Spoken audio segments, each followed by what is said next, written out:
এই উনি বৌদি ভাই কিন্তু গরিব দুঃখী বলতে আমাকেই বুঝিয়েছে। হ্যাঁ না বৌদি ভাই, তুমি ওই রীতা ভরির পছন্দের সমস্ত রান্না করো, এই গরিব খাওয়ার জন্য রেডি। সিরিয়াসলি। এই মেজ বৌদি, ইন দ্য মিন টাইম তুমি একটু চলো তো রান্নাঘরে গিয়ে একবার দেখি আগে কি কি বানালে, তারপর তো টেস্ট করে আমায় ওকে বলতেই হবে। আরে এসো না। হ্যাঁ এসো।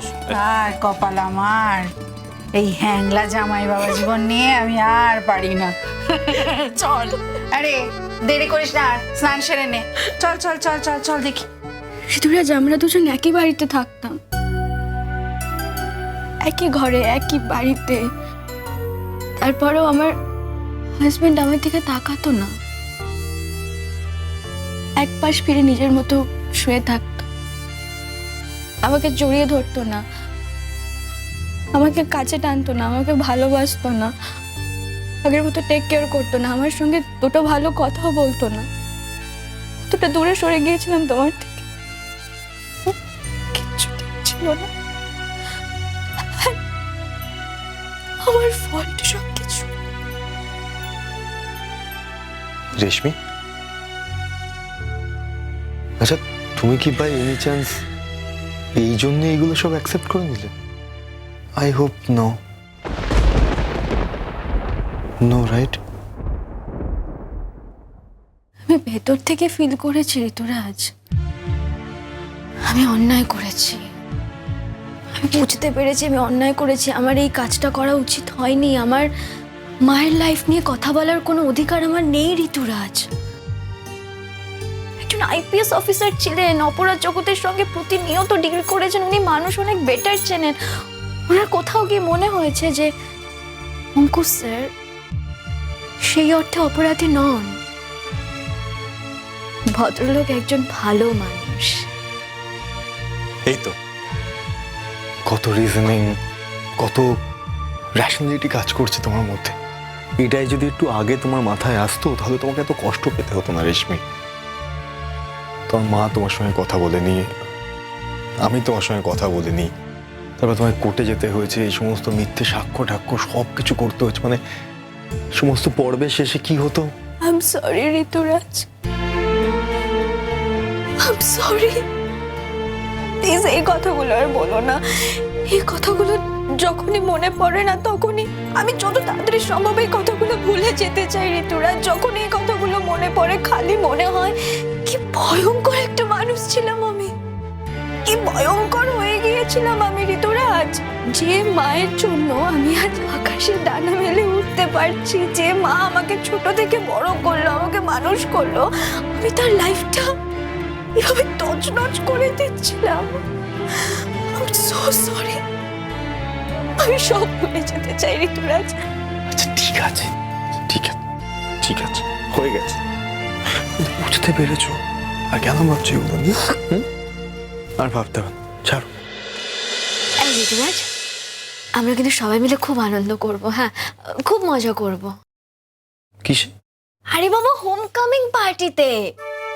দেখো, অঙ্কুশ স্যার যে আমার মায়ের হাজবেন্ড, সেটা তো একটা স্বীকৃতি দেওয়া দরকার নাকি? আগেরবার তো কি সুন্দর করে সমস্ত কিছু অ্যারেঞ্জ করেছিল আমার মাম্মা, আর আমি কি করেছিলাম? অশান্তি করে সবটা। আমি এবার কি চাই বলো তো ঋতুরাজ? আমার শ্বশুর বাড়ির সবাই মিলে, আমার মায়ের শ্বশুর বাড়ির সবাই মিলে, আমাদের বন্ধু বান্ধব কালিগ যারা যারা আছে সবাই মিলে একটা গ্র্যান্ড পার্টি হবে। রেশমি, তুমি যদি সত্যি এটা করতে পারো না, you'll be an example for everyone. বিশ্বাস করো, খুব ভালো লাগছে আমার। তো একটা কাজ করো, এই প্রপোজালটা তুমি নিজে দাও তোমার মাকে। না না না, আমার লজ্জা করবে। আরে লজ্জা আর করে কিভাবে বলবো? আমি নিজেই জানি না মাম্মামের মুখোমুখি দাঁড়ালে আমি কি করবো, আদৌ কিছু বলতে পারবো না। তুমি বলে দিও না আমার হয়ে। আচ্ছা ঠিক আছে, ঠিক আছে, সে না হয় আমি বলে দেবো, অসুবিধা কিছু নেই। তোমার খুব একটা ভালো প্রপোজাল তোমার, কিন্তু প্রপোজালটা তুমি নিজে দিলে আরো ভালো লাগতো। আচ্ছা ঠিক আছে, আমি একটা কাজ করবো, আমি না হয় এইভাবে বলবো যে আমরা এরকম ভাবছি, কিন্তু এই ভাবনাটা তোমার। না না না, প্লিজ, আমার কোনো ক্রেডিট নেওয়ার দরকার নেই। তুমি বলে দিও, তুমি ভেবেছো, দ্যাটস ইট, প্লিজ।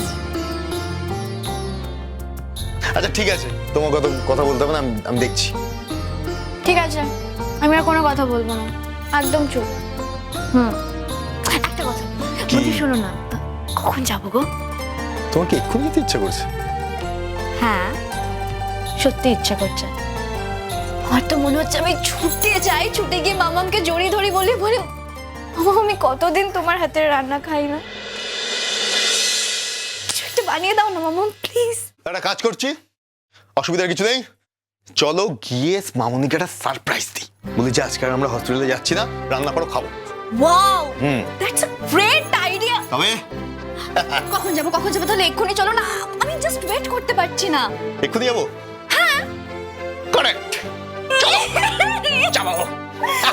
এই ঋতুরাজ, ভালো করে রান্না করো। বাচ্চাদের মতো কেন করছো? তো করবো না, এতদিন পরে এই বউটাকে ফিরে পেয়েছি।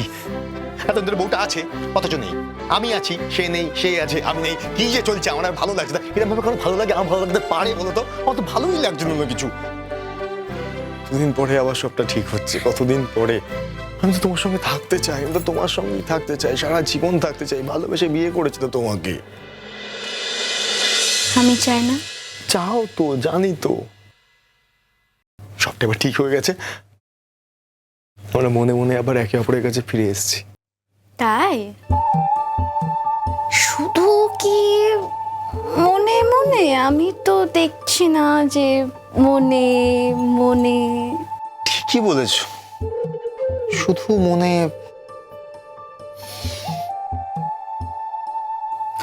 সব দিক থেকে ছাড়ো ঋতুরা। কি করে ছাড়বো, অনেক দিনের গ্যাপ হয়ে গেছে তো। রেশমি, রেশমি, খুব ভালোবাসি আমি তোমাকে। আমিও খুব ভালোবাসি তোমায়। I love you, ঋতুরাজ। আচ্ছা, এইবারে কিন্তু চটাপট রেডি হতে হবে, ঠিক আছে? রেডি হয়ে নাও, বেরোবো। শোনো না, রেডি হওয়ার আগে একবার ফোন করলে। ফোন করবো? আরে তাহলে সারপ্রাইজটা নষ্ট হয়ে যাবে। না মানে আমাকে দেখে যদি বাবা। একটু ভরসা রাখুন আমার উপর দয়া করে, আমি সবটা বুঝে নেব, ডোন্ট ওয়ারি। Thank you.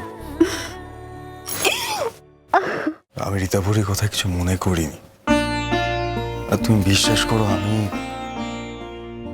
রীতাভরির কথা কিছু মনে করবও না।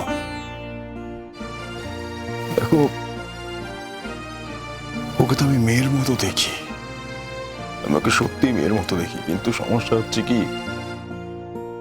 আমার খুব বাবা হতে ইচ্ছা করেছিল, কিন্তু আমার এই ইচ্ছেটা বোধহয় ওর জন্য একটু ভারী হয়ে গিয়েছে। এটা আমি তখন বুঝতে পারলাম যখন আমার বন্ধুত্বপূর্ণ হাতটা ওর দিকে এগোলো, কিন্তু ওর কাছে সেটা হয়তো তোমার আর ওর সম্পর্কের আমি হয়তো আর একজন অংশীদার হিসাবে তো দেখলো।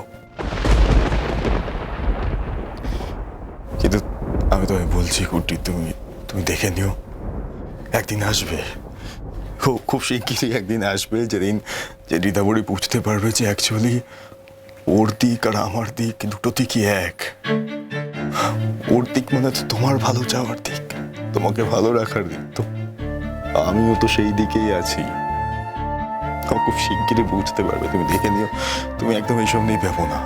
খুব শিগগিরই তুমি দেখে নিও যে ও বুঝতে পারবে যে ওর দিক আর আমার দিক দুটোই এক, কারণ আমাদের দুজনের দিকই হচ্ছে তোমার দিক। তুমি কি বলো তো অঙ্কুশ? যত দেখি তত মুগ্ধ হই, সবকিছুর ঊর্ধ্বে কি করে নিজেকে নিয়ে যাও। I'm so lucky অঙ্কুশ, আমি খুব লাকি। আমি তোমাকে আমার জীবনে পেয়েছি।